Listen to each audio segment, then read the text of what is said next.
Hey guys, it's me again, Dax Moy from Fitness Marketing Made Simple, back with another of the Q&A series questions. So this one's from Cyril Mehmet, and he was asking, essentially, how do you set and maintain and achieve your target incomes? How is it that some people are able to essentially have a goal for finances, have a goal for what they want to earn from something, and accomplish them, and other people they set themselves monthly goals or annual goals and they don't come about. Here's been my biggest learning around that over the years. Right, first off, it's not about the goal, it's about the mindset. It's about the direction you wish to take yourself in terms of what you charge, how you charge for it, and most importantly, how many people you're going to put that offer in front of. So let's just kind of break this down into several components. What you charge. Most personal trainers have a massive scarcity mindset, and this scarcity mindset kind of says something like, look around what everybody else in my area is charging, charge roughly what they're charging, and if anything, maybe just a little bit less, so that apparently you seem to be the most attractive offer. If everyone else in your area is charging £40, I'm going to charge £37.50 or £35 so that more people come to me. Well, here's the thing. Most people are not going to be massively impressed by a reduction in your fees. Most people aren't necessarily seeing you as a better option. And those that are, the people that really are saying, wow, this guy is £2.50 cheaper than the other guys, they're not the kind of clients you want anyway, to be quite honest. They're the people that are always going to be negotiating with you over fees, that are still going to want cash discounts if they buy 10, that are going to... You've experienced this, I'm sure, all of you, every single one of you, you've experienced this, or the people that are struggling for cash in the first place, and they're going to continue negotiating with you. What you want to do is, of course, have higher end services. Okay, have services that really show your worth. Like, what is your best service that you could offer someone, and what would you want to be charging for that? I charge £200 per hour for one-to-one coaching with my clients. But you can't just buy me by the hour, right? It's kind of part of an extended package. The average client is doing like 2 appointments per week at £200 an hour. I'm not doing, to be fair, I'm not doing that many one-to-one clients at the moment, but kind of £200 an hour. And so we're talking about £400 a week. That's £1,600 per month. Okay, £1,600 a month. Times that by a year. Right, and even if you take 2 months off for things like vacations and stuff, that's £16,000 per year from one client. Now, my average client has been with me between 8 and 12 years, right? So now we're talking about a client is worth £100,000 to me. Well, now you need to be kind of thinking to yourself long term, not thinking about just the short term programs of getting people in for the 21 days or 28 days or whatever, but think about the longer term, and think about the longer term offering that you have for them and the longer term value that you have for them, and charge accordingly. I'm not talking about necessarily charging above what you're worth. Only ever charge exactly what you think you're worth. But if you believe you're worth £50-60 an hour, then charge it, regardless of what the rest of your marketplace is charging. Okay, so that's the first thing. Second is to have a suite of offerings. Okay, everything from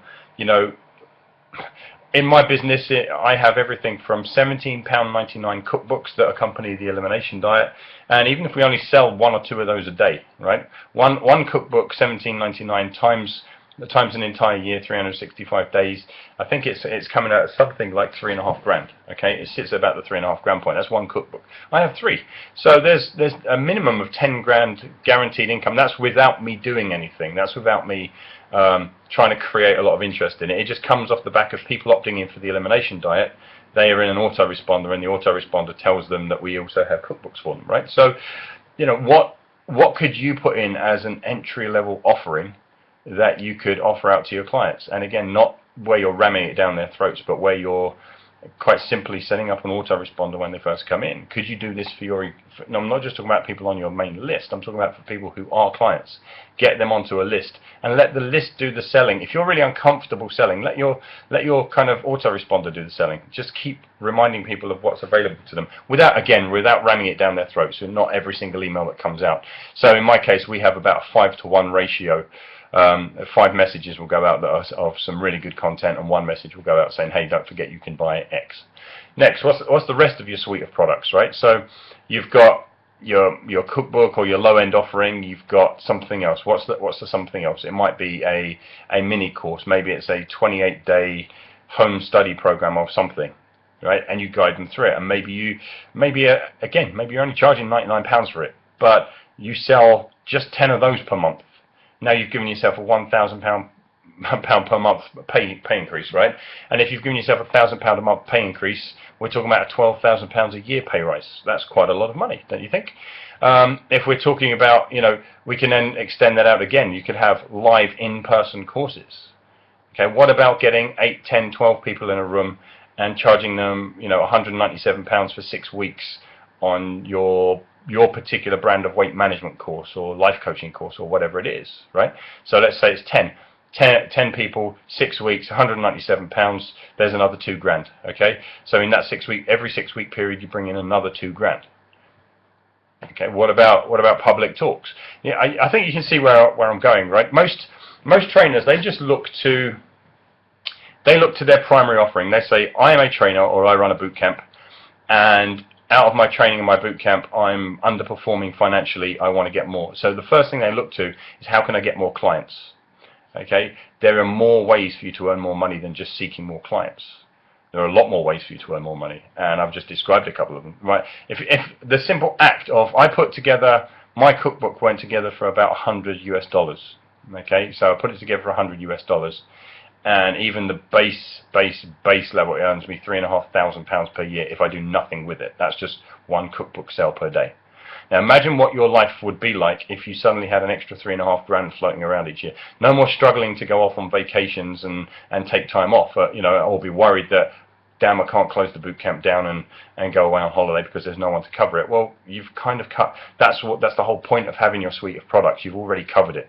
You've got and I'm talking about really, really low levels, just to give you an idea on just what one sale a day would be. I don't just sell one of everything per day. I mean, there are some days where I only sell one, and there are some days where I sell none. Okay, but it definitely wouldn't add up to, the cookbooks probably come out to something in the region. At the moment, it's not huge. It's about 600-700 cookbooks per year get sold. Okay, 600 or 700, which would, if you average it out across the course of the year, we're talking about 2 cookbooks a day. Okay, but that's still £6,500 off one cookbook, and I have 3. And then I've got the Magic 100, and then I've got my coaches earning me income, and then I've got all the other sources of income. And this is really what it comes down to: having a suite of products, okay, or what some of my mentors in the past have called MSIs, multiple sources of income. Okay, most trainers are trying to accomplish their goals just around a single source. Now, if you're trying to accomplish it around a single source, it only leaves you the choice to look for more clients. Okay, I've got to get busier, I've got to get busier, I've got to get busier, or, okay, I've got to put the prices up to my existing clients. Both of which you can do, but that's just working harder in many respects. What about working smarter? Think about how you can create a small suite of products, even just one. Think about what you can create as your first product, your first entry-level product, and sell that. Okay, so I hope this has been useful to you, Sorel, but I hope it's been useful to some of the other guys listening to this. Again, keep asking me the questions, and I'll be back. Okay, I'll be back with some more questions for you. Okay, take care, guys.